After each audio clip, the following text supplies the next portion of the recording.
next guest, really excited to hear from. He is, he calls himself a serial entrepreneur. I think he has like 26 different companies in 7 countries, and maybe he might have some more companies by the time the thing I read this morning. He's also a venture capitalist. He wrote a book called The Art of Dream Chasing, and he's a very accomplished businessman. He's a massive fortune of over $400 million, and he currently lives in Dubai, in the tallest building in the world, the Burj Khalifa, if I pronounced that right. So he literally is on top of the world, and today he's here. I have the pleasure of introducing my new friend. Please stand up and give a warm, warm welcome to Mr. Kam Mirza. Who wants to learn how to make more money?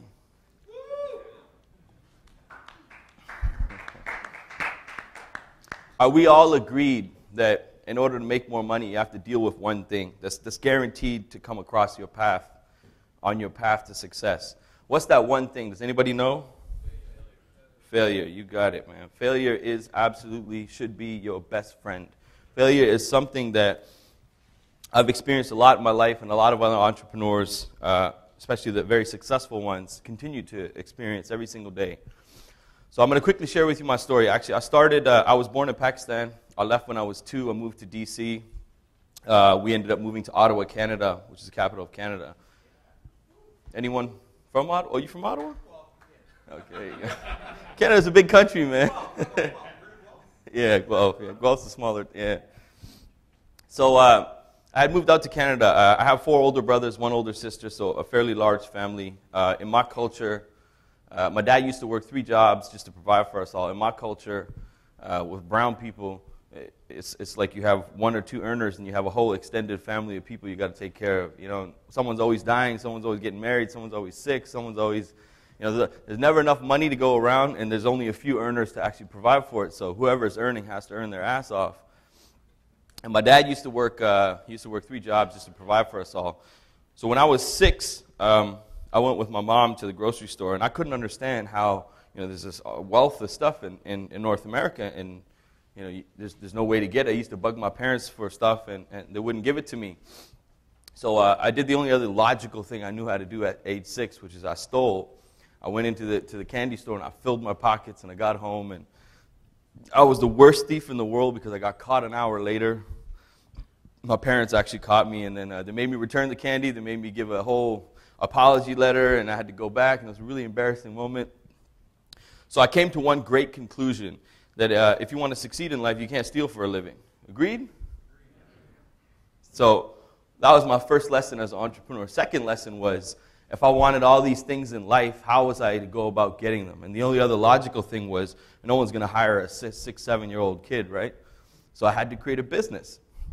So when I was 7, I was obsessed with this super technological device called the Nintendo Game Boy. Anybody remember the Nintendo Game Boy? I was obsessed with it. I wanted this thing so bad. It was a little over $100 at the time, and I bugged the hell out of my mom for it. And in a very nice way, she said, we can't afford it. So I borrowed $20 from her, and I set up a lemonade stand. And I used to sell lemonade on the street corner from literally morning till night. I did it for about 3 weeks. I made a little over $300. My dad at the time was working 3 jobs, making over $300 a day. So I came and I showed him my money, and I showed what I did in 3 weeks. And he was like, good job. Now if you can just get it down to 1 day, you'll be doing well. Which was kind of like discouraging for me at the time. So what I said was, screw this lemonade business. I'm going to go buy the Game Boy. And I did what every first-time success entrepreneur does. They take their money and they invest it into liabilities, right? Anyone done that? If your hand didn't go up, you're going to do it. So just put it up in advance. So I had bought the Game Boy. I bought comic books. I bought a skateboard. I bought a bunch of child stuff. And I would go down to the local park near my neighborhood, and I would just play with my stuff. And in North America, we associate popularity with materialism. Is that correct? Materialism meaning if you got the latest iPad, you got the latest iPhone, you're considered cool in school, right? So I was considered cool with a Nintendo Game Boy, as dinosaur as that sounds. And what happened was I had developed a little following with the neighborhood kids, and they were like, man, you're rich. You know, you got all this money, you got all this stuff.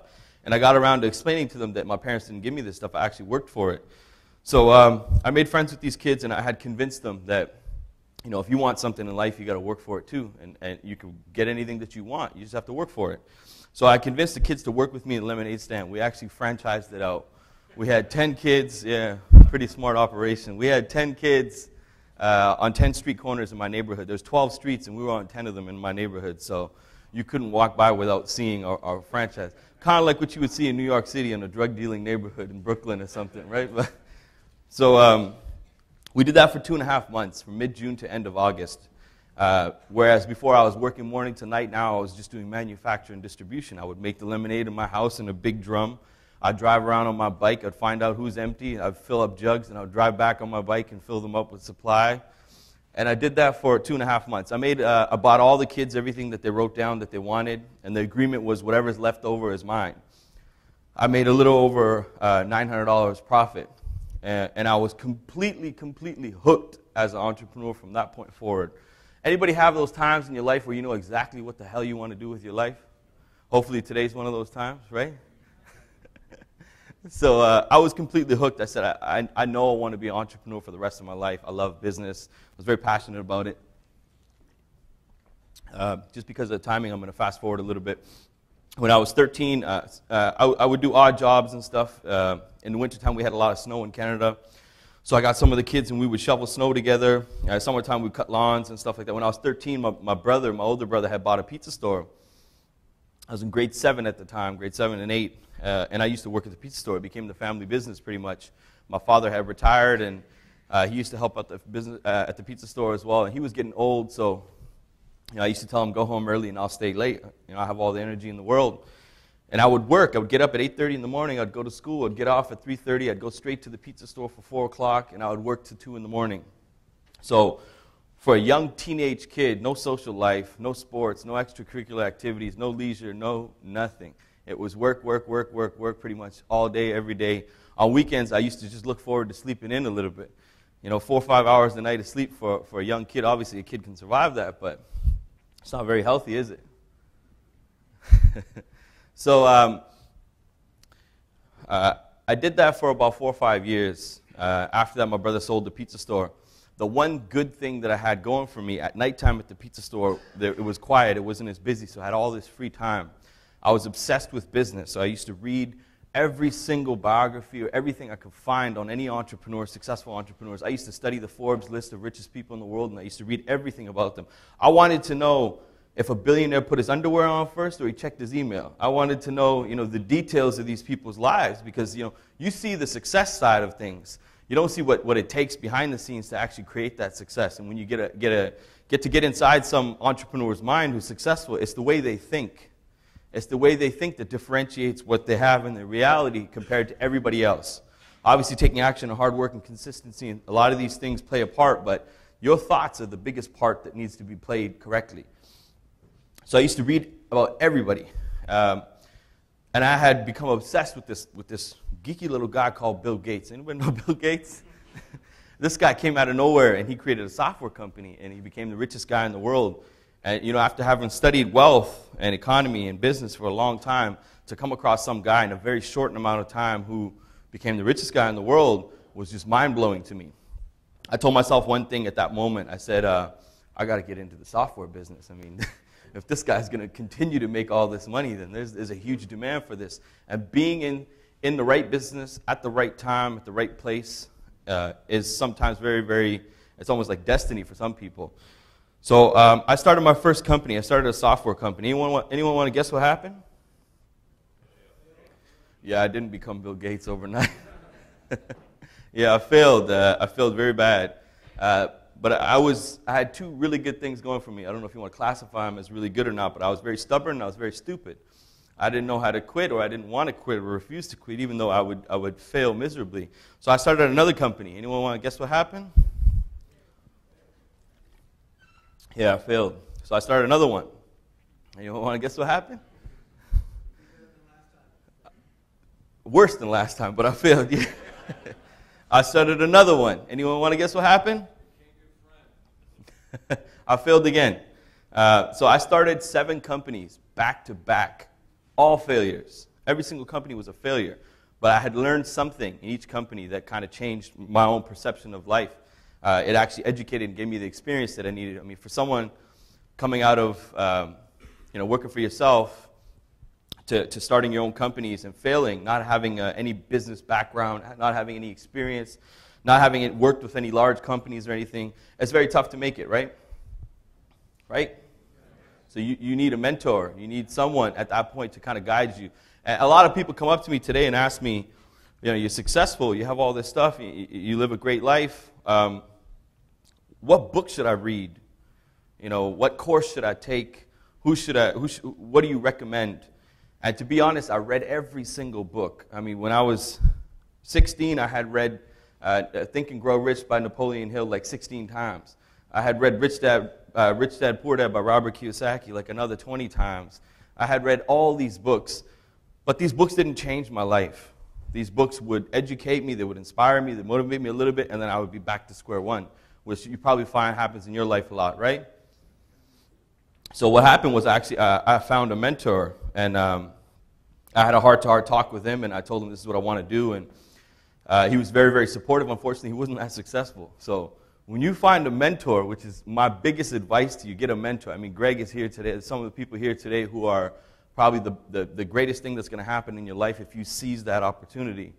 He wasn't that successful, but he was more successful than I was at the time, which was more than anything anyone in that position can ask for. So 7 companies into the game, a lot of failures. Fortunate thing for me at that time was these failures were my own. I didn't owe any money to the bank. I didn't owe any money to anybody else. I would hustle. I would do all these odd side jobs. I would make money, and then I'd pour it into my next venture, and then I would fail. On my 8th company, I didn't have anything else going for me. 8th company, I had no money. I had no opportunity. I had no way to make any money to fund my next idea. So I went to friends and family, and I borrowed money to the tune of about $50,000 from my uncle and from friends and relatives. And I proceeded within 6 months to do what? Anyone want to guess?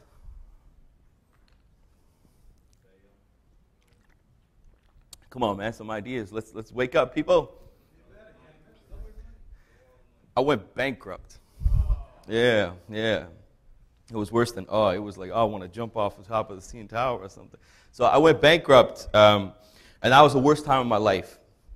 Prior to that, I had 7 failures, but I didn't let them touch me. See, failure is an event. It's not a person. It's not something that happens to you and that it's the end of your life or anything like that. Failure is something that happens that's there to teach you something, that you learn from, so that you can come back from it stronger and smarter. And fortunately, I kept doing that off of those 7 failures, but the 8th failure, now I owed money to every single person in the world that I knew.